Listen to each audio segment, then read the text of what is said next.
Well, ladies and gentlemen, welcome back to Boss Economics World, the only show that takes the economic dumpster fires of the world, douses them in satire, and lights a match just to see how big the explosion gets. I'm your host, the one, the only, economic overlord of chaos, here to break down the latest global financial shenanigans with a side of snark and a sprinkle of data-driven truth bombs. Buckle up, because today, we're diving headfirst into the U.S. China trade truce extension, a story so juicy, it's practically dripping with tariffs, rare earth magnets, and geopolitical drama. Let's go. Alright, folks, it's August 13th, 2025, and President Donald Trump, yes, that Trump, has just extended a pause on higher tariffs on Chinese goods for another 90 days, pushing the deadline to November 10th. Translation: the US and China, the world's two economic heavyweights, have decided to kick the can down the road instead of slugging it out in a full-blown tariff war. Now, for the uninitiated, this truce means US tariffs on Chinese imports won't skyrocket to a jaw-dropping 54%, a number so high, it could have turned your $20 Walmart toaster into a $50 luxury appliance faster than you can say, supply chain disruption. Meanwhile, China's playing nice too, extending its own tariff suspension and letting those precious rare earth magnets flow back into the US market. Ah, rare earths, the unsung heroes of your smartphone, your electric car, and apparently, global diplomacy.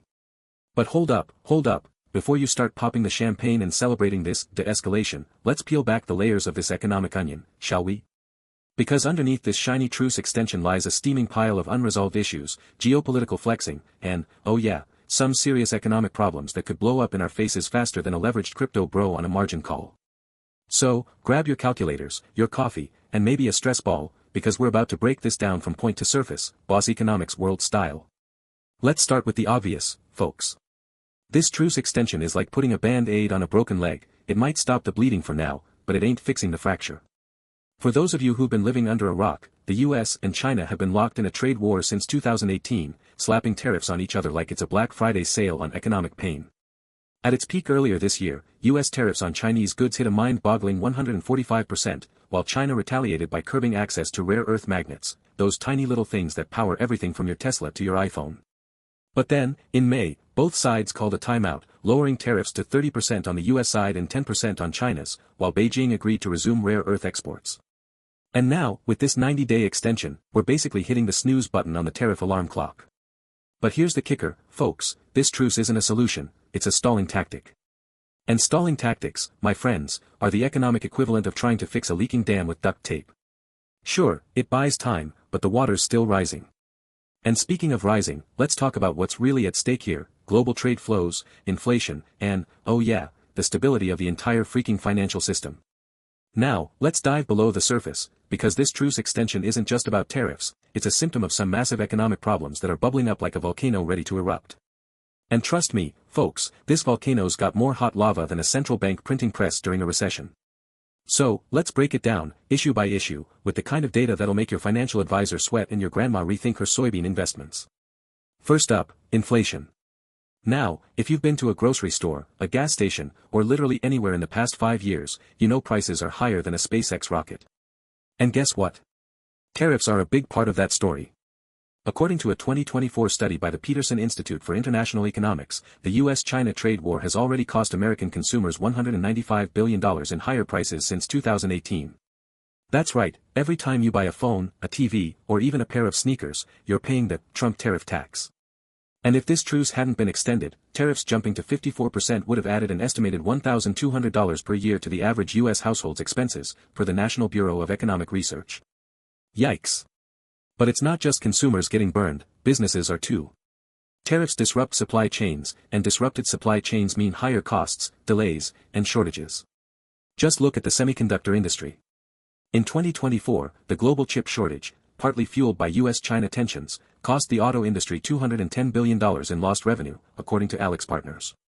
And with China controlling 80% of the world's rare earth magnet supply, any hiccup in those exports sends shockwaves through manufacturing. So, while this truce might keep the lights on for now, it's not solving the underlying problem. Our supply chains are more fragile than a house of cards in a windstorm. Next up, let's talk geopolitics, because this truce isn't just about trade, it's about power. China's got the US by the rare earths, folks, and they know it. Rare earth magnets are the lifeblood of modern technology, and China produces 90% of the world's supply, according to the U.S. Geological Survey. When Beijing curbed exports earlier this year, U.S. manufacturers were left scrambling, and flows dropped to a measly 46 tons in May. Now, with exports recovering to 353 tons in June, the US is breathing a sigh of relief, but don't get too comfortable, because China is still holding the reins. And it's not just rare earths, AI chips are the new battleground.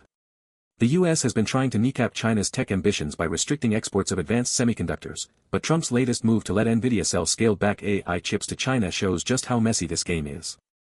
On one hand, national security hawks are screaming, "You're helping our biggest rival." On the other hand, Nvidia's raking in billions, $28 billion in revenue from China in 2024 alone, per Bloomberg, and the US government's getting a 15% cut. It's a classic case of economic self-interest clashing with geopolitical strategy, and folks, it's a powder keg waiting to blow. And then there's the trade deficit, Trump's favorite economic boogeyman. On Sunday, he called on China to quadruple its purchases of American soybeans, claiming it would help shrink the U.S. trade deficit with China, which hit $405 billion in 2024, according to the U.S. Census Bureau. Now, let's be real, folks, soybeans aren't gonna fix this. Even if China bought every soybean in Iowa, the trade deficit is a structural issue, not a shopping list problem. The U.S. imports way more from China than it exports, partly because American consumers love cheap goods and partly because China's industrial policies, like subsidies and currency manipulation, give it a massive edge. A 2025 report from the Economic Policy Institute estimates that China's trade practices cost the U.S. 3.7 million jobs between 2001 and 2023. So, while Trump's soybean dreams might make for good headlines, they're not solving the root cause. Alright, folks, let's zoom out and look at the big picture, because this truce extension isn't just about tariffs, rare earths, or soybeans, it's about the future of the global economy. The US and China are walking a tightrope, and one wrong step could send us all tumbling into a pit of fire labeled global recession. Just look at the data. The International Monetary Fund warned in its 2025 World Economic Outlook that a full-blown U.S. China tariff war could shave 1.5% off global GDP, equivalent to $1.4 trillion in lost economic output. And with global financial markets already jittery, remember the 1,200-point Dow drop in March when tariffs spiked, the stakes couldn't be higher. And here's the kicker, folks, this truce might be buying time, but it's not solving the real issues. Fentanyl tariffs, Chinese purchases of sanctioned Russian oil, U.S. business restrictions in China, these are all flashpoints that could reignite the trade war at any moment. And let's not forget the elephant in the room, deglobalization. The US and China are decoupling their economies faster than you can say, supply chain reshoring, with US companies pulling $83 billion in investments out of China in 2024, per Rhodium Group. Meanwhile, China's doubling down on self-sufficiency, pouring $150 billion into its semiconductor industry, according to the Center for Strategic and International Studies. This isn't just a trade war, folks, it's an economic Cold War, and the fallout could last decades. So, what does this all mean for you, the average viewer, or you, the finance pro watching this on your lunch break? Well, for starters, it means higher prices aren't going away anytime soon. That truce might keep tariffs at 30% instead of 54%, but 30% is still a heck of a lot more than zero. It means your tech stocks, like Nvidia, are riding a roller coaster of geopolitical risk, so buckle up. And it means the global economy is more fragile than ever, so maybe hold off on that leveraged bet on soybean futures, huh? But here's the real takeaway, folks, this truce isn't a victory, it's a warning.